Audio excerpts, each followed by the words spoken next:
Assalamualaikum warahmatullahi wabarakatuh. Izin memperkenalkan diri, nama saya Fani Febrianto.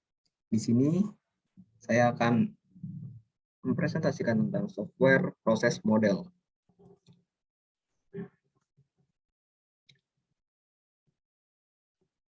Pengertian software proses model. Software proses model adalah standarisasi yang ditetapkan untuk membangun suatu perangkat lunak. Software proses model merupakan suatu representasi proses perangkat lunak yang disederhanakan, dipresentasikan, dan berefektif secara khusus. Ada beberapa proses perangkat lunak. Proses tersebut sebagian besar melibatkan yang pertama spesifikasi, yaitu mendefinisikan sistem yang akan melakukan pekerjaan. Yang kedua desain dan implementasi, mendefinisikan organisasi sistem perangkat lunak dalam dan implementasi selanjutnya. Yang ketiga validasi, memeriksa perubahan sistem yang sesuai dengan kebutuhan pengguna. Yang keempat evolusi, melibatkan perubahan sistem yang sesuai dengan kebutuhan pengguna. Metodologi selection strategi. Terdapat 6 faktor pendukung dalam memilih metode yang tepat, antara lain. Yang pertama, clarity user requirement, kejelasan kebutuhan pengguna. Yang kedua, familiarity with technology atau penguasaan teknologi. Yang ketiga, system complexity atau tingkat kerumitan sistem. Yang keempat, system reliability atau tingkat keandalan sistem. Yang keempat, short time schedule atau waktu pelaksanaan. Yang kelima, schedule visibility atau visibilitas jadwal pelaksanaan. Macam-macam metodologi dalam membuat software. Yang pertama waterfall model, yang kedua V-model, tiga rapid application development atau RAD model, yang keempat agile development, yang kelima spiral model, yang keenam prototyping model. Waterfall model. Waterfall model merupakan metode pengembangan perangkat lunak tertua sebab sifatnya yang natural. Metode waterfall ini merupakan metode pengembangan perangkat lunak tradisional yang sistematis.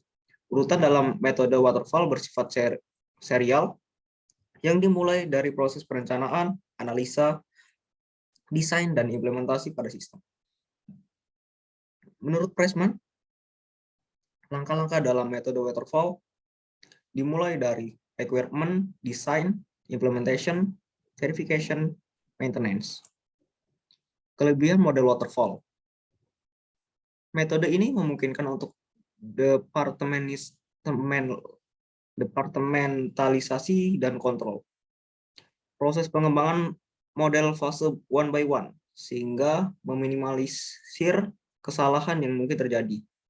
Cocok untuk sistem software berskala besar dan juga cocok untuk mengembangkan suatu sistem yang bersifat generik. Dapat menghemat biaya. Kekurangan model waterfall.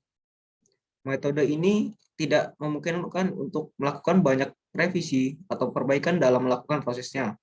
Proses yang dilakukan cenderung panjang dan lama. Membutuhkan banyak riset dan juga penelitian pendukung untuk mengembangkan sistem.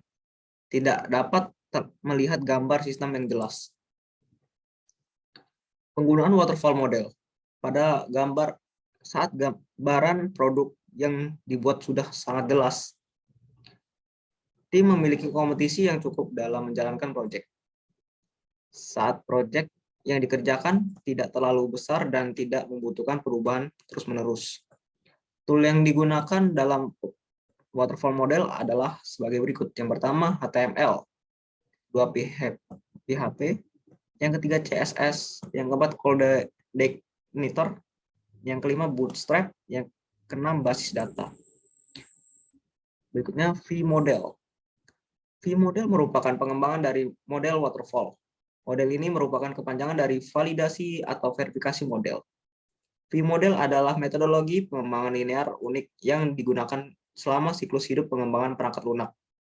Tahapan pada V-model dibagi menjadi 2. Tahap verifikasi dan validasi atau testing. V-model, tahap dalam V-model meliputi yang pertama business care, requirement, analisis, informasi perancangan sistem. Unit design dan development, verifikasi meliputi unit test, acceptance test, dan releasing test. Kelebihan model V model dapat digunakan untuk proyek tailoring serta pengembangan pengurangan metode dan tool yang secara dinamik. Sangat fleksibel, V model dikembangkan dan di-maintenance oleh publik. User berpartisipasi dalam change board yang memproses semua change request terhadap V model. Kekurangan model V model adalah hanya dapat digunakan sekali dalam suatu proyek karena metode ini merupakan metode yang project oriented. Aktivitas yang digambarkan menjadi terlalu abstrak karena terlalu fleksibel. Penggunaan V model. Ketika rekrutmen didefinisikan dengan baik dan tidak ambigu, V model harus digunakan untuk proyek berukuran kecil hingga menengah di mana persyaratan didefinisikan dan diperbaiki dengan jelas. V model harus dipilih ketika sampel sumber daya teknis tersedia dengan keahlian teknis yang penting. Prototyping model. Prototyping merupakan salah satu metode pengembangan perangkat lunak yang cukup sering digunakan. Prototyping didefinisikan sebagai proses pengembangan suatu prototipe secara cepat untuk digunakan terlebih dahulu dan ditingkatkan terus-menerus sampai didapatkan sistem yang utuh. Tahapan pada prototyping dimulai dari yang pertama, pengumpulan kebutuhan, yang kedua, membangun prototyping, yang ketiga, evaluasi prototyping, yang keempat, pengkodean sistem, yang kelima, menguji sistem, yang keenam, evaluasi sistem, yang ketujuh, menggunakan sistem. Kelebihan model prototyping. Yang pertama, analisa kebutuhan lebih mudah diwujudkan. Berikutnya, mempersingkat waktu pengembangan produk perangkat lunak. Penerapan menjadi lebih mudah, pengembang lebih mudah menentukan kebutuhan pelanggan. Kekurangan model prototyping adalah kurang fleksibel jika terjadi perubahan.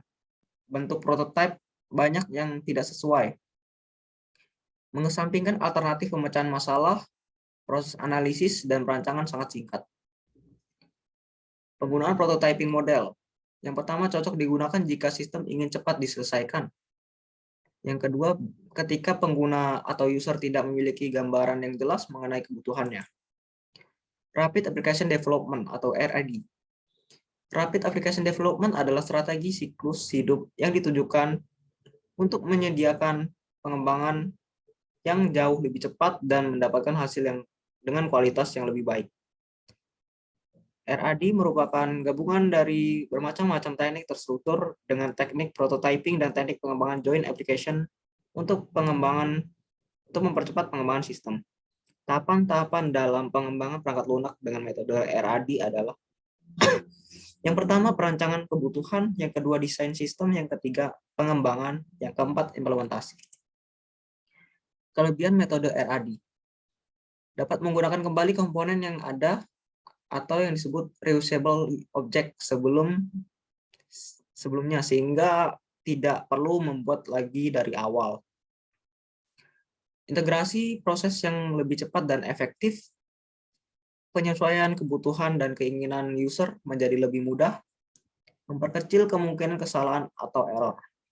Kekurangan metode RAD, memerlukan kolaborasi tim yang kuat dan memadai, memerlukan komitmen yang kuat, hanya cocok diterapkan untuk proyek kecil dan memiliki waktu pengerjaan yang singkat. Hanya cocok digunakan untuk mengembangkan aplikasi yang memiliki fokus pada suatu fitur untuk dijadikan modular terpisah.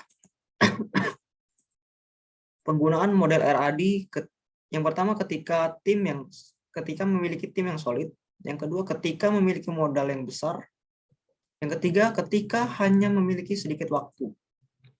Agile Development. Agile Development adalah metodologi pengembangan software yang didasarkan pada proses pengerjaan yang dilakukan berulang, di mana aturan dan solusi yang disepakati dilakukan dengan kolaborasi agar tim secara terorganisir dan terstruktur. Agile Development merupakan model pengembangan perangkat lunak dalam jangka pendek. Secara umum terdapat 6 langkah inti dalam Agile. Di antaranya adalah perencanaan, implementasi, tes perangkat lunak, dokumentasi, deployment, dan pemeliharaan perangkat lunak. Kelebihan Agile Development. Yang pertama, proses pengembangan perangkat lunak membutuhkan waktu relatif cepat dan tidak membutuhkan resource yang besar. Yang kedua, perubahan dapat ditangani dengan cepat sesuai dengan kebutuhan klien. Yang ketiga, klien dapat memberikan feedback kepada tim pengembang dalam proses pembuatan program. Yang kelima, kualitas software lebih baik.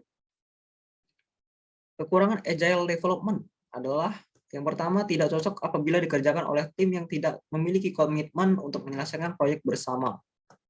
Yang kedua, kurang tepat apabila dikerjakan dalam jumlah tim yang berskala besar, yaitu lebih dari 20. Yang ketiga, harus siap dengan perubahan yang dapat terjadi sewaktu-waktu.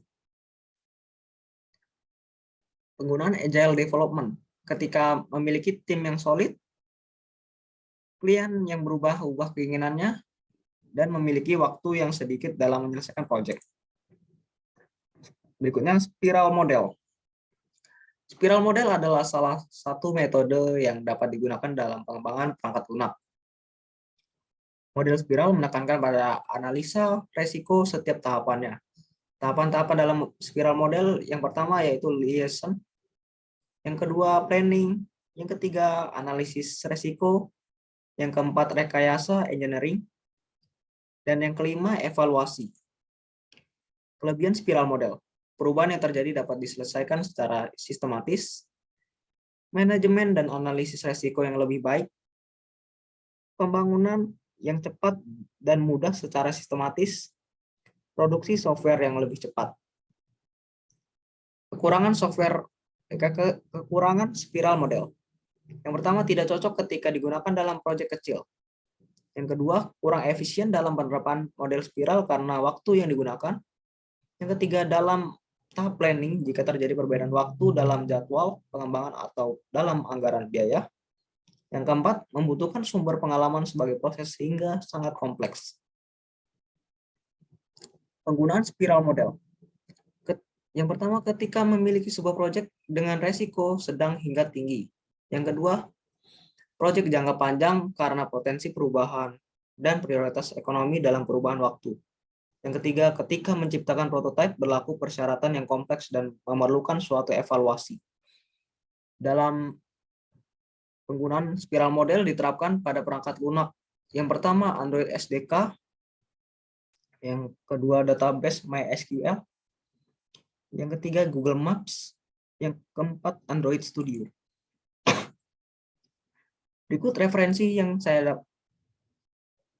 Berikut sumber referensi dari PPT yang saya buat.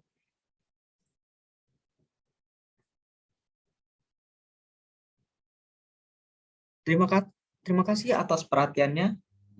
Sekian yang saya dapat sampaikan. Terima kasih.